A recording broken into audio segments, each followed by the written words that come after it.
جینی Smith نامی لڑکی کی سرجری ہونے والی تھی اور اس سرجری میں اس کی دونوں اووریز نکالنی تھی۔ جینی اسی سرجری کے بیچ ہوش میں آ گئی اور وہ ہر ایک کٹ اور سٹچ کو فیل کر پا رہی تھی۔ اس کے لیے یہ درد ایسا تھا جیسے اس کے باڈی میں کوئی بوم ڈسپوز ہو رہے ہو، لیکن پوری سرجری کے بیچ ڈاکٹرز اس بات سے بے خبر تھے۔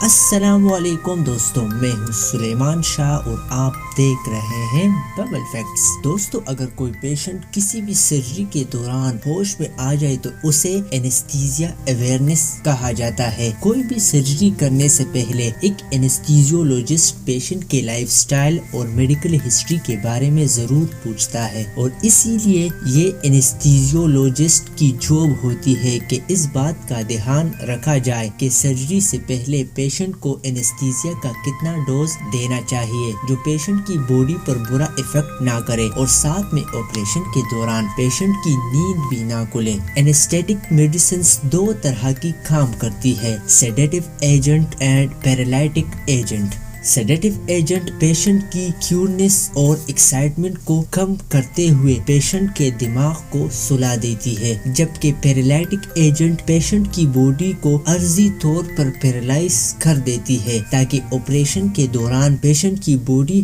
حرکت نہ کر پائے۔ اس میں ہمارے پاس 3 کیسز آ سکتے ہیں۔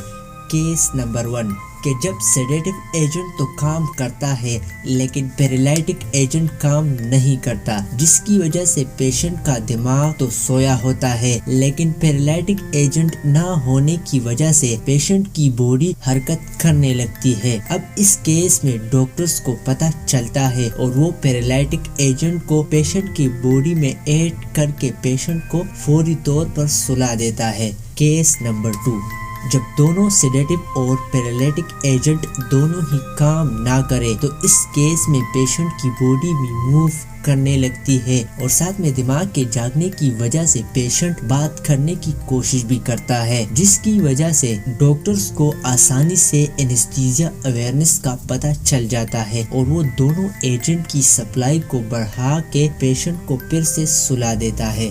کیس نمبر 3 لیکن اصلی پرابلم تب آتی ہے جب پیرالائٹک ایجنٹ کام کرتا ہے لیکن سیڈیٹو ایجنٹ کام نہیں کرتا، کیونکہ سیڈیٹو ایجنٹ کا کام ہوتا ہے دماغ کو سلانا۔ اب اس کیس میں پیشنٹ کی باڈی تو حرکت نہیں کرتی لیکن دماغ جاگا ہوتا ہے، یعنی اس کیس میں پیشنٹ کو سب پتا ہوتا ہے کہ اس کے ساتھ کیا ہو رہا ہے، لیکن پیرالائٹک ایجنٹ کے لگاتار کام کرنے کی وجہ سے پیشنٹ نہ تو کچھ بول پا رہا ہوتا ہے اور نہ ہی کچھ کر پا رہا ہوتا ہے۔ جب تک آپریشن ختم نہیں ہوتا تب تک ڈاکٹرز کو پتہ نہیں چلتا کہ پیشنٹ اینستھیزیا اویئرنس میں ہے۔ یہ بہت ہی ریئر کیس ہے اور اس طرح کے کیس پر بہت سی موویز بھی بنائی گئی ہے۔ اسی طرح کیس 3 کی طرح سال 2004 میں سڈنی ولیمز کی ہارٹ سرجری ہونے والی تھی۔ جب ڈاکٹرز اس کے سٹرنم بون کو اوپن کر رہے تھے تبھی اسے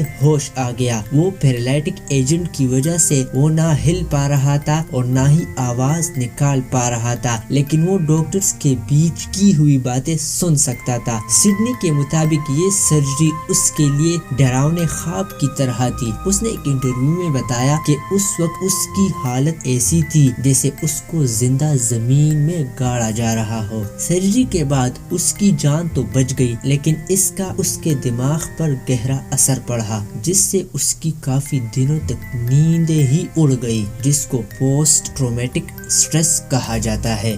جینی اسمتھ سال 2013 میں جینی اسمتھ نامی لڑکی کی سرجری ہونے والی تھی اور اس سرجری میں اس کی دونوں اووریز نکالنی تھی۔ جینی اسمتھ اسی سرجری کے بیچ ہوش میں آ گئی۔ میڈیکیشن کی وجہ سے جینی کی باڈی پیرالائز تھی، کیونکہ اس کیس میں بھی جینی کی سرجری کے دوران ہی سیڈیٹو ایجنٹ نے کام کرنا چھوڑ دیا تھا۔ وہ ہر ایک کٹ اور سٹچ کو فیل کر پا رہی تھی۔ اس کے لیے درد ایسا تھا جیسے اس کی باڈی میں کوئی بوم ڈسپوز ڈیکمپوز ہو رہے ہو۔ جینی کو گھبراہٹ ہو رہی تھی اور اس کے گلے میں بریتھنگ ٹیوب ہونے کے باوجود وہ ٹھیک سے سانس بھی نہیں لے پا رہی تھی اور اسے ایسا فیل ہو رہا تھا کہ یہ اس کی آخری سانسیں ہیں اور وہ آپریشن کے بیچ ہی دم توڑ دے گی۔ سرجری کے بعد اس کی جان تو بچ گئی، لیکن سرجری کے دوران اینسٹیٹک ڈرگ کے ختم ہونے کی وجہ سے اس نے کانشسنس گین کر لی اور وہ ایک خوفناک حادثے کی شکار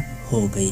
شرمن سائزمور، جس کو ایبڈومن یعنی پیٹ میں درد تھا، اس درد کا پتہ لگانے کے لیے اس کی ایک ایکسپلوریٹری سرجری ہونے والی تھی۔ سرجری کے بیچ ڈاکٹرز نے اسے پیرالائٹک ڈرگز دے دیے، جس سے اس کی باڈی پیرالائز ہو گئی اور وہ ہل ڈل نہیں پا رہا تھا۔ اسی وقت ڈاکٹرز کی معمولی سی بھول کے مطابق اس کو سیڈیٹو ایجنٹس نہیں دیے گئے، جس سے اس کے برین کو بھی سلانا تھا اور سرجری سٹارٹ کر دی گئی۔ تقریباً 35 منٹ تک وہ ہوش میں تھا اور سب کچھ اپنی آنکھوں سے دیکھ پا رہا تھا، لیکن موو نہیں کر پا رہا تھا۔ سرجری کے کچھ دیر بعد جب شرمن کے پیٹ میں کٹ لگا دی گئی، اب اینستھیزیولوجسٹ کو اپنی غلطی کا احساس ہوا اور فوراً ہی شرمن کی باڈی میں اینستھیزیا انجیکٹ کر دیا، لیکن تب تک بہت دیر ہو چکی تھی۔ سرجری ختم ہونے کے بعد جیسے ہی شرمن کو ہوش آیا تو ڈر کی وجہ سے اس کی حالت خراب ہو رہی تھی۔ سرجری کے شروعات میں جو کچھ ہوا تھا وہ سب کچھ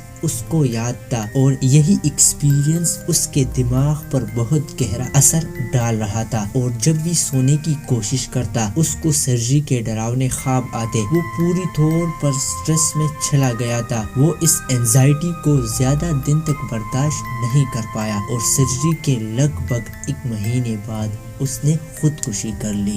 زیادہ تر اینستھیزیا اویئرنس اینستھیزیولوجسٹ کے لاپرواہی کی وجہ سے ہوتی ہے، یا پھر تب ہوتی ہے جب ڈاکٹرز پیشنٹ کی اینستھیزیا کی ڈیمانڈ کو ٹھیک طرح ریڈ نہیں کر پاتا۔ میڈیکل سائنس کی اتنی ترقی کے بعد ایسے مشینز بھی اویلیبل ہے جو سرجری کے وقت پیشنٹ کے دماغ کو بھی ریڈ کر سکتے ہیں اور ڈاکٹرز کو بتا سکتے ہیں کہ پیشنٹ کو ہوش آنے والا ہے کہ نہیں، لیکن ان کی قیمت زیادہ ہونے کی وجہ سے یہ 25 سے 35% تک ہاسپٹلز میں اویلیبل ہے۔ اور اگر آپ اس سب کچھ کرنے کے بعد بھی اینستھیزیا اویئرنس کا شکار ہوتے ہیں تو آپ اس ڈاکٹر کے خلاف لیگل ایکشن بھی لے سکتے ہیں۔ امید کرتے ہیں آج کی ویڈیو آپ کو اچھی لگی ہوگی۔ ہمارے چینل کو لائک اور سبسکرائب کرنا مت بھولیں۔ ملتے ہیں اگلی ویڈیو میں۔ اللہ پامان۔